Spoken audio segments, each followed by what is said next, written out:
Let's make a no-bake cheesecake, but you gotta call it Lotus Biscoff cheesecake. Baby, it sure was good. You want some? These are the ingredients we will be using. Very light on the ingredients, not too much. Some Biscoff, some cream cheese, some heavy cream, sweet condensed milk, vanilla bean gel, if you know, you know, Biscoff, some powdered sugar. And now, well, let's get right into it. So to make this dish very easy to work with, your cream cheese should be softened. I use 4 blocks.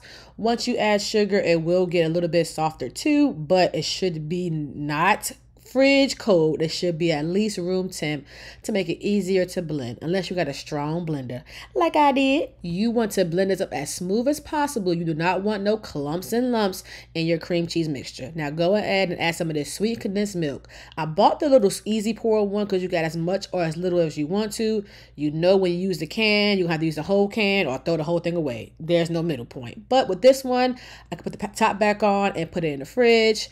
Then I add some vanilla bean gel because duh, if you know, you know. Then you can't forget a splash of the heavy cream. If it ain't a meal by me, if it don't have heavy cream.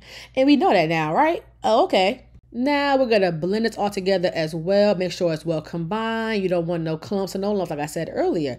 It should be smooth, creamy, and thick like, ooh, well, you know what I mean. I do got 4 kids, right? So once you get everything together, put it to the side and start working on your Biscoff crust. And the Biscoff crust is so easy. Biscoff cookies. If you have not had these airplane cookies, baby, you're missing out, okay? If you fly Delta like I do sometimes, because they be tripping sometimes, get these cookies and thank me later. Oh my goodness, I'm trying to tell you. Blend these so they are fine, powdery crust, just like you would do with graham crackers. It's honestly the same consistency as well. It's like a graham cracker that's bougie. You know what I'm saying? A bougie graham cracker right there. Add some melted butter to this. Blend it one good more time. The butter will hold the crust together to make it a lot easier for you to spread at the bottom of the pan. It will still stay a crust consistency once you put it in the oven for a few minutes and then put it in the fridge. Now, when I make baked cheesecakes, I do not use a springform pan. But for the no-bake one, you kind of have to. Go ahead. You see how it's stuck together? Go ahead and line the bottom of that pan with all that crust. Yes, the whole thing. I don't know about you, but I like more crust than cheesecake when it comes to my cheesecake anytime. Get you a really flat pan, something that could get that crust to be patted down really, really fine. If you want more crust, add more crust. If you want less crust, add less crust. If you don't want crust at all, baby, don't do none of this. Once you get the crust all patted down, throw it in the oven for like 3 to 4 minutes just to let the crust set. That's the only baking part you're going to need. You can actually not do this, but I want my crust to be really solid. Once you let that, put it in the freezer and work on your Biscoff cream. All it is the Biscoff peanut butter thing, and you put it in the microwave and let it melt. That's literally it. It melts in like 30 seconds. Do not burn it because it can burn. Creamy like that. Now it's time to start assembling your cheesecake. I'm going to add a whole whopping spoonful of this cream cheese mixture on the bottom. Spread it to make sure it hits all the crevices of the corners in the crust. And then I'm going to add some of this Biscoff cream on top. Now, I've seen it to where that you can freeze this part, like in this shape, and then put it on top. And then that's too much work. We're not doing all that. Just going in the freezer anyway. Pour it on top. You don't have to mix it too much. If you want to, you can kind of stir it in, or you can actually mix it into the cream cheese mixture all together. But I'm being extra. I want to see that layer of Biscoff cream in between the slices. That's why I did it this way. But to make it easier for you guys, you can just mix it into the cream cheese mixture.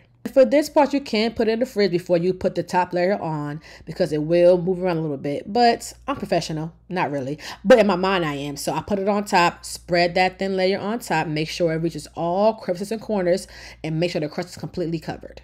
Once I got it smooth and flat like my back, I went ahead and added the rest of the Biscoff melted butter on top and did this little cute little swirly type things. You know how you see on like strawberry cheesecake or whatever. Again, you don't have to do this part, but I wanted to because I wanted to be pretty and cute. To do this part, just get clean layers of the Biscoff cream in between each layer. Get a clean knife and it's go up and down. You can do it very slowly. I went a little bit fast because I did it a few times before, but to test it off first, go a little bit slow. It should look just like this. Ain't that cute? Now y'all know I'm extra. I did it a few more times for absolutely no reason at all. Then you're going to wrap this up and put it in the freezer for at least 4 hours. Okay? At least. or if you have time, in your fridge overnight.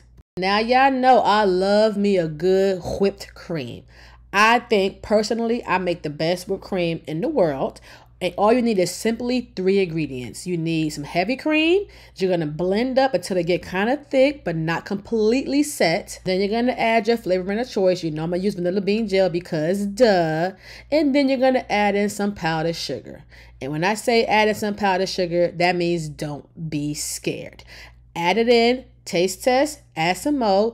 I like my whipped cream a little bit sweet like me, but if you want it less sweet like that, you can just adjust it as you go. And mix up just until stiff peaks form and you are done. That was a little overmixed, but I was rushing.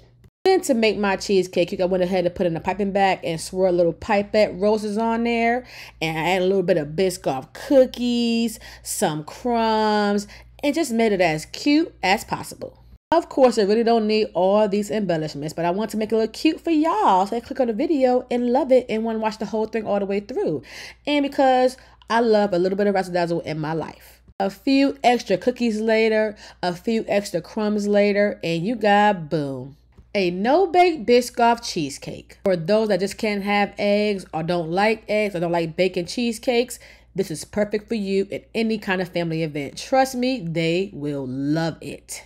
Cause baby, you know I did. Taste test.